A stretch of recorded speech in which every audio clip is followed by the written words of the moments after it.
Oi, pessoal, tudo bem?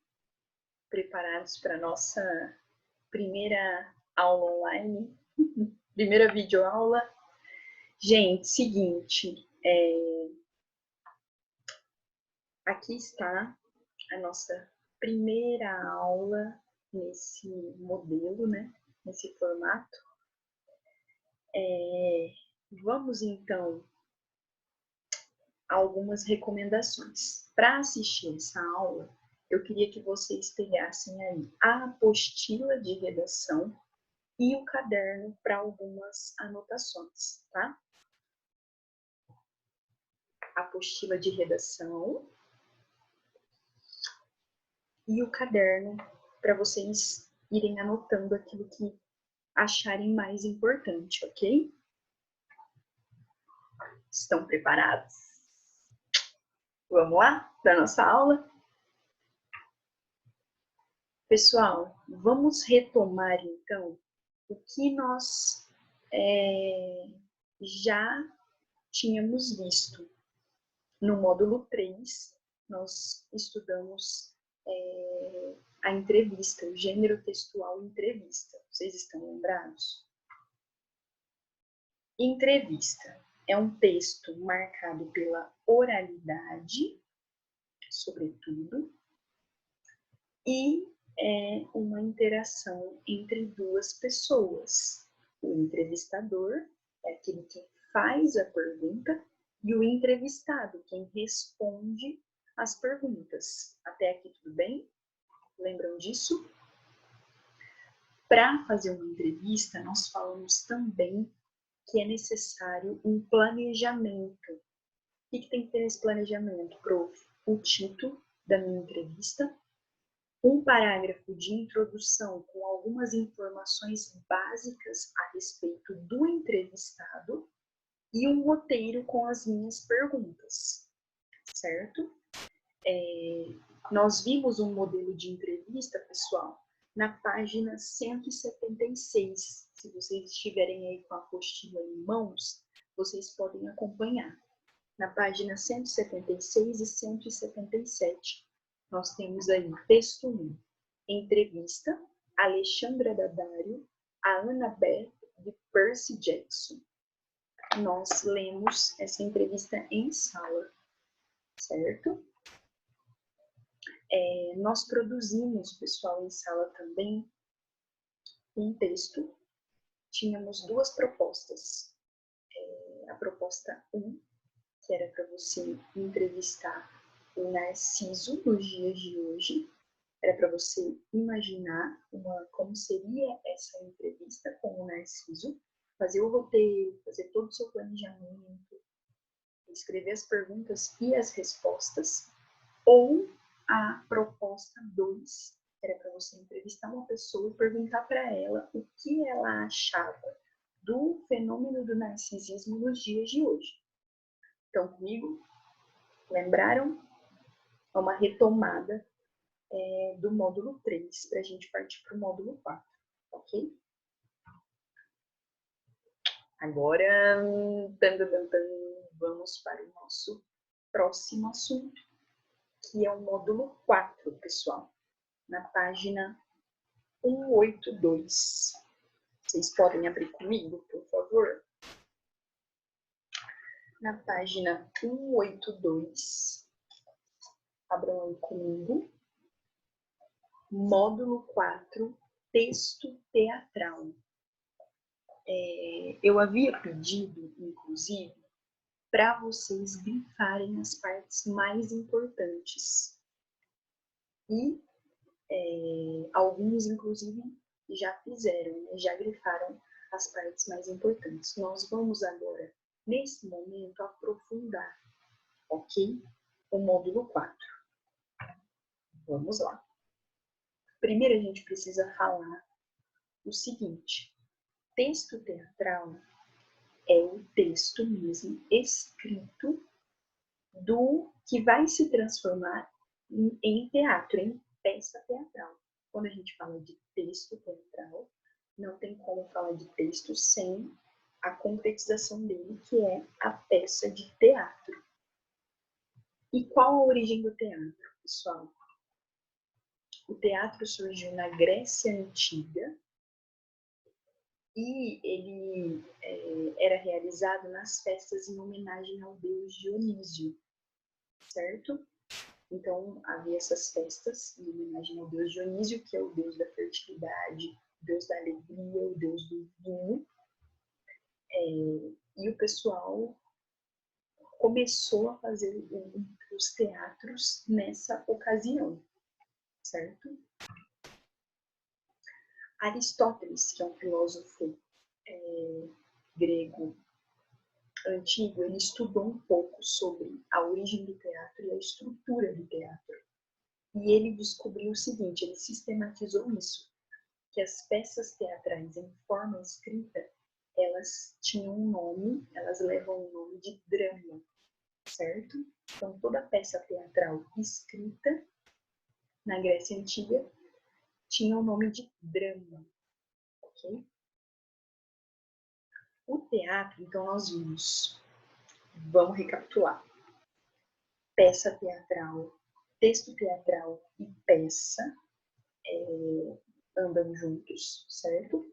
Eu produzo um texto teatral para ele ser encenado. E aí eu produzo a minha peça, ok? O módulo 4 é um estudo sobre esse gênero textual, a peça teatral, que se transforma no teatro. Nós vimos a origem do teatro, surgiu na Grécia Antiga. Aristóteles foi um estudioso do teatro, ele estudou a estrutura do teatro e sistematizou o que nós vimos. As peças teatrais em forma escrita eram chamadas de drama. O teatro, ele tem dois subgêneros, né? Tinha na Grécia Antiga a tragédia e a comédia, certo?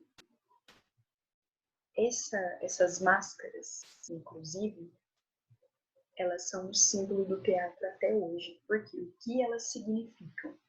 A máscara triste, com a cara de triste, significa a tragédia, o subgênero tragédia, e a máscara com a carinha feliz significa, se refere ao subgênero comédia. Então, esses são os dois subgêneros principais do teatro antigo, a tragédia e a comédia.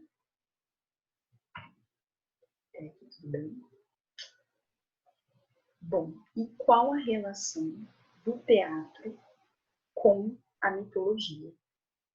O que as duas coisas têm a ver, professora?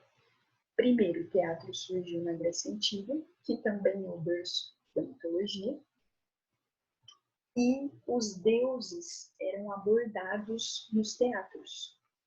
Então, vocês lembram que a gente falou da origem do teatro? E eles começaram a fazer os teatros nas festas dionisíacas ou as festas em homenagem ao deus Dionísio. Então, no teatro, os deuses mitológicos eram muito abordados. Eles eram personagens. Essa é a relação do teatro com a mitologia, certo? Coloquei uma imagem para vocês dos deuses do Olimpo, para vocês não esquecerem disso, da origem do teatro e da mitologia. Andam juntos, tá? O que mais? Pronto. Estrutura do texto teatral. Isso, pessoal, vocês encontram aí na página 184. Vamos lá? Página 184. Vocês podem ver que na minha apostila já está tudo grifado. As partes mais importantes já estão todas grifadas. Vocês podem fazer isso também. Grifarem as partes mais importantes. Pessoal, estrutura do teatro, estrutura do texto teatral, desculpa, basicamente tem a fala dos personagens e tem o que a gente chama de coro. O que é o coro? É uma espécie de narrador que antecipava os acontecimentos ao público e lamentava os acontecimentos trágicos. Então, por exemplo, num texto narrativo, nós temos a fala dos personagens e a voz do narrador. E no texto teatral, esse narrador é chamado de coro, quando o autor escreve uma peça teatral, né? Quando ele escreve esse texto, esse roteiro, ele divide as falas dos personagens e tem o coro, que é essa espécie de narrador, tá? O que mais, pessoal? Nós temos também a rubrica ou esse nome estranho, didascália. Rubrica ou didascália, certo? O que é isso, prof? É um elemento textual que dá suporte às descrições de cenário e vestimentas, expressões faciais, corporais, sentimentais e temporais. Como assim?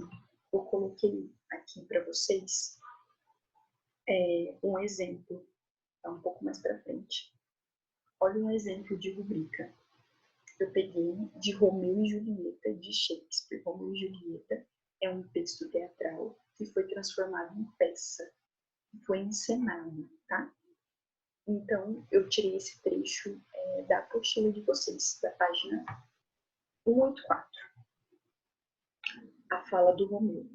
Só ri das cicatrizes quem ferida nunca sofreu no corpo. Romeu fala isso, é uma fala dele. Olha um exemplo de rubrica, em amarelo. Julieta aparece na janela.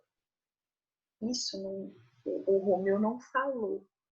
Isso é uma rubrica, ou seja, é uma orientação do que a personagem deveria fazer naquele momento, certo? As rubricas, informações destacadas em itálico ou entre parênteses, não se destinam ao leitor. Elas orientam a montagem para toda a equipe envolvida, diretor, atores, assistentes de iluminação e etc. Ou seja, o que é essa rubrica? Aparece entre parênteses ou em itálico. Vocês podem perceber aí na apostila de vocês que esse trecho ele está em itálico e entre parênteses também. Deixa eu confirmar, página 184. Está entre parênteses e em itálico. Podem conferir aí, a página 184. O que é a rubrica, pessoal? É uma indicação para o diretor, assistente de iluminação, é uma indicação do que deve acontecer na cena naquele momento. Não é a fala de nenhum personagem e também não se destina ao leitor e nem ao público que está assistindo. É a indicação do que deve acontecer na cena naquele momento. Então, Julieta aparece na janela. Isso não é o Romeu que fala, ou seja, não é a fala de nenhum personagem, não é destinado ao leitor e não é destinado ao público. É uma indicação para a atriz que está interpretando a Julieta do que ela deve fazer naquele momento. Então, Romeu falou, acabou a fala dele, sofreu no corpo. O que deve acontecer? É uma indicação de uma ação. Julieta aparece na janela. Certo? Ficou claro, então? Visto o que é rubrica e o que é coro, vamos retomar. Coro é uma espécie de narrador e rubrica são as indicações das ações que devem acontecer naquele momento. Tá? Não se destina ao leitor e não é fala de nenhum personagem. O que é catarse? É um outro conceito ligado ao teatro. O que é? Sentimento de identificação com as situações e sensações vividas pelos personagens, ou seja, o espectador se coloca no lugar dos personagens. Basicamente, o que é catarse? Vocês já choraram no final de algum filme? Vocês já deram muita risada assistindo uma peça de teatro? São esses sentimentos, quando a gente se identifica identifica com a situação vivida pelo personagem.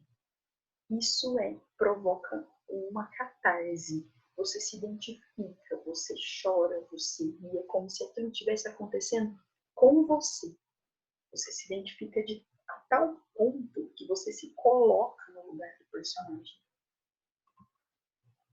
Então a gente chora, ou a gente dá muita risada. Isso é a identificação com a realidade do personagem. Isso provoca uma catarse. A gente sente o que o personagem está sentindo. Certo? Pessoal, esse é o conteúdo do módulo 4, peça teatral. Certo? O que eu quero deixar para vocês de tarefa aí? Vocês devem grifar a sessão para concluir da página 186. Então, abram aí na página 186.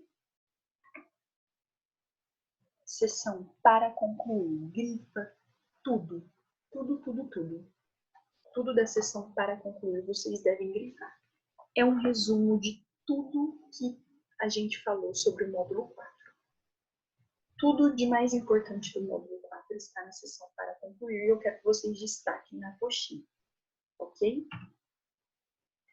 E claro que eu ia deixar uma tarefinha para vocês. Tarefa: ler o texto das páginas 186 a 190. É um texto grande, é um texto teatral. E fazer os exercícios de 1 a 8 das páginas 191 e 192. Essa é a tarefa de vocês após assistirem essa videoaula. Ok? O que nós fizemos então? Retomamos o módulo 3, entrevista, e aprofundamos o módulo 4, peça teatral, texto teatral, na verdade. Tarefinha para vocês aí, fazer os exercícios de 1 a 8 dessas páginas. Ok? Pessoal, alguma dúvida vocês podem me enviar pelo Telm ou pelo Plural Maestro. E eu vou disponibilizar também o meu WhatsApp, o meu número do WhatsApp. Qualquer dúvida, qualquer problema, vocês podem me procurar por meio desses 3 instrumentos, né? Ou o Telm, ou o Plural Maestro, ou o WhatsApp. Muitos me perguntaram, professora, como que vai ficar a entrega do PH de redação? Porque o PH de redação geralmente a entrega, né, não é virtual, vocês me entregam a folha. Como que vai funcionar, pessoal? Eu vou enviar para vocês pelo Plural Maestro a proposta de redação como uma questão discursiva. E vocês vão responder essa questão com o texto, com a redação. Vocês vão digitar para mim a redação e vão me enviar pelo Plural Maestro. Beleza? É isso por enquanto. O que vocês devem fazer, então? Grifar a apostila, a sessão para concluir, e fazer a tarefa, certo? Fazer a tarefa. Mais instruções eu vou dar posteriormente.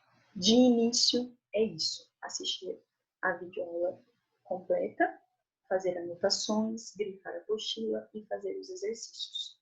Ok? Eu vou enviar a proposta de redação pelo Plural Maestro e vocês devem responder, me enviar a redação digitada.